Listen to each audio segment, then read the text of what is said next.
இன்னும் நிறைய பேருக்கு பாலாடைன்னு ஒரு டிஷ் இருக்கிறதே தெரியாது. அந்த மாதிரி தெரியாதவங்களுக்காக இன்னைக்கு நம்ம பாலாடை எப்படி பண்றதுன்னு செஞ்சு காமிச்சிடலாமா?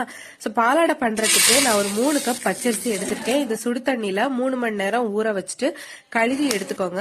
இந்த மாதிரி கழுவி எடுத்த அரிசியில வந்து 2 முட்டை ஆட் பண்ணிக்கோங்க. இதோட 2 கப் தேங்காய் பால் சேர்த்து நல்லா மைய அரைச்சு எடுத்துட்டு வந்துருங்க. அரைச்சதை நம்ம ஒரு அரிப்பில வச்சு நல்லா ஃபில்டர் பண்ணி எடுத்துக்கலாம். இப்ப இந்த மாவுல தேவையான அளவு உப்பு நெய்யும் சேர்த்துக்கலாம். மாவோட கன்சிஸ்டன்சி நல்ல போரிங் கன்சிஸ்டன்சியா இருக்கணும். அதனால கன்சிஸ்டன்சி செக் பண்ணிட்டு தேவைப்பட்டா கொஞ்சம் கூட இதுல தேங்காய் பால் ஆட் பண்ணிக்கலாம். தென் இந்த மாவை நான்ஸ்டிக் பேன்ல விட்டு பேனை கொஞ்சம் கரக்கி எடுத்துட்டு ஒரு லிட் போட்டு மூடிருங்க.